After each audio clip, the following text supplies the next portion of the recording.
You guys know what time it is. Part 2. If you want your back handspring to look like this someday, then welcome to the start of a long journey.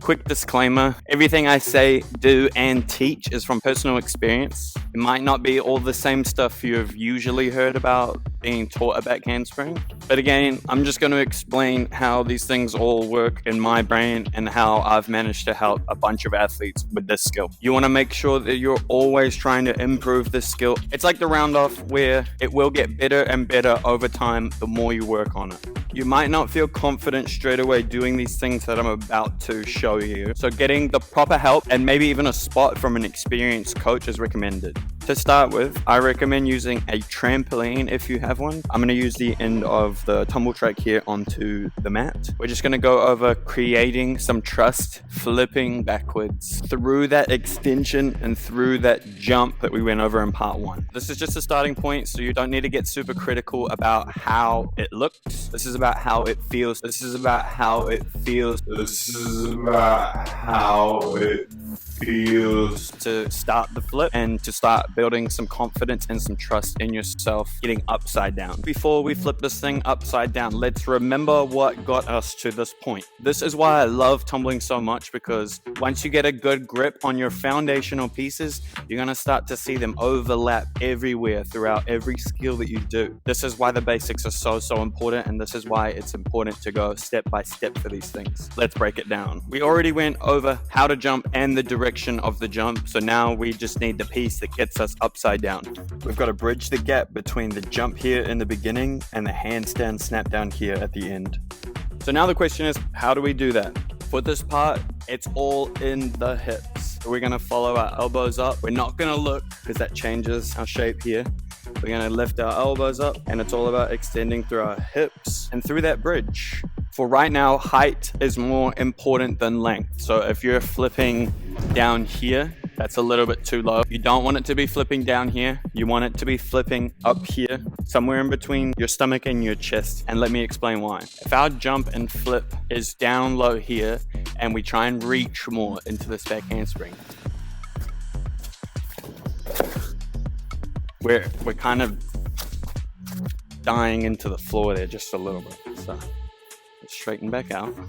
We want to make sure that we're jumping up. We have some height here so that when we add this reach, our hands are going to go underneath our back handspring to the handstand and not straight into the ground where that handstand's not going to get over the hands. When we're jumping over and through, we're extending and adding that reach. That's going to, what I call, turn the wheel. Turn the wheel, where our hands are going to go underneath the handstand and our hips are going to go through the handstand. And then if you can see that, that's where that handstand snap down comes into play. We do not want to throw our head and shoulders backwards from here. Just like the jumping drill we went over in part 1, we want to make sure this is high and long first. The only other thing we need to do once we go through that direction is open our chest and lift our hips up. Once we get to this point here, we're pretty much done with what we're going to do, and we're going to fall down for the rest of it here. So let's imagine this is you. We are going to sit, swing, jump. We're going to jump about chest waist height for now. We're going to try and open our chest and lift our hips all the way up as best we can, and then we're going to fall down from there. Jumping up, extending, opening up our chest that little bit, getting our hips to the top, and then fall down from there. Right now, we're not needing all the flip in the world. We only need half of the flip at the moment, honestly. I can do this with no arms and just a little bit of jump. It's all about getting your hips up to the top and extending through your legs. Use your eyes to look, follow your elbows mainly, and lift your hips, and then let it fall down to your stomach. If you don't get your hips up to the top, you will come down heavy and upside down like this. And if you haven't fallen like this a million times like I have, then you could hurt yourself. Practice this flipping piece until it feels super easy and you're super confident getting up to the top and just letting it fall down from there. The next step from here will be flipping over to your stomach and then fixing that shape as quick as you possibly can. So you're going to flip over to your stomach, you're going to land, and then as fast as you can, Get up into that long push-up shape and squeeze. The reason why is because this is the shape we want to go for when we push in the handstand. We will go from this reaching and extended shape to hitting that handstand and going for that super hollow shape to get up off your handstand for the rebound. When you feel confident enough, the next step is to jump, extend, flip over, and then try and land straight in that long push-up shape. You should touch the floor first with your hands and then squeeze your shape as your feet make their way to this spot. Make sure that you're not letting your hips bend when you're about to touch the floor for the push-up shape. We're not needing to put our feet down yet, and this will create bad habits for your handstand shape when we're starting to push.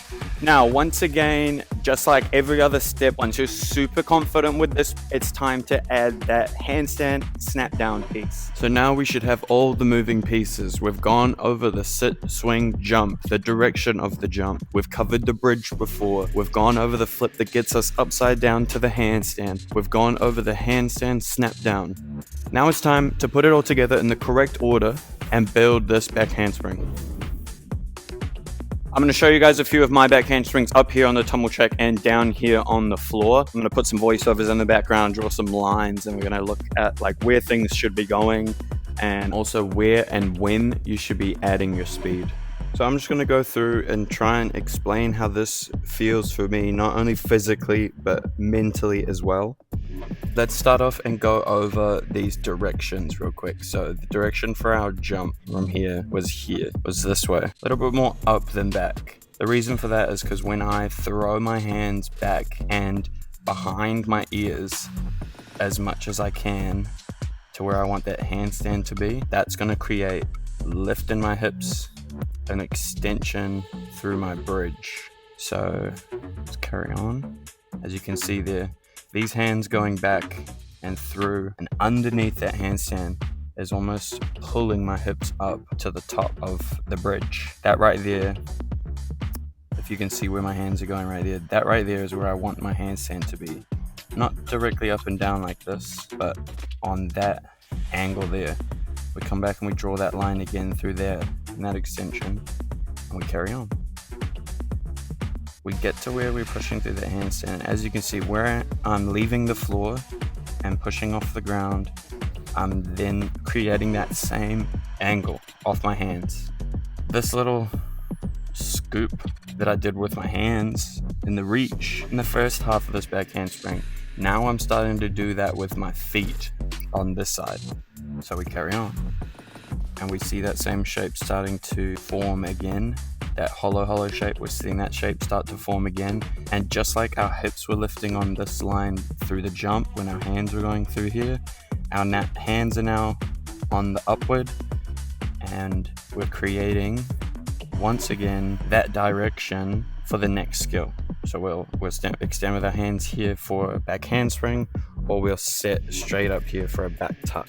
Hopefully this makes sense to you as much as it does in my brain, because these are things that I see when I'm watching other people's tumbling, and what I try and feel, the directions I try and feel, up and over, up and over, up and over type thing that I feel all the time through my tumbling.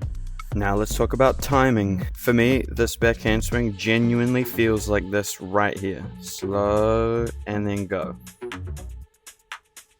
So again, right here, sit, swing, jump. The speed should come in right here when your hands come up in front of your face and we're starting to extend through the floor, through our legs. Any more speed than this right here in the beginning and you're gonna throw yourself off balance and lose a lot of control. Okay, here we are on the floor now. This back handspring is definitely not gonna be as long as it was on the tumble track, but all the pieces are still there, trust me. The thoughts are all the same. I'm still taking my time right here when I go for my sit, swing, jump. I'm still trying to jump up on this line. I'm still trying to reach from here through here for this part.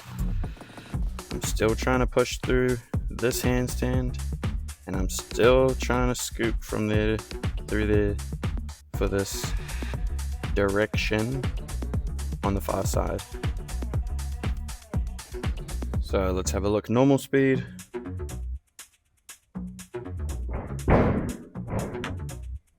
So these are all the main things that I teach. Hopefully this video has shown you a few things or explained things in a different way maybe that you haven't heard before that will help build a strong back handspring.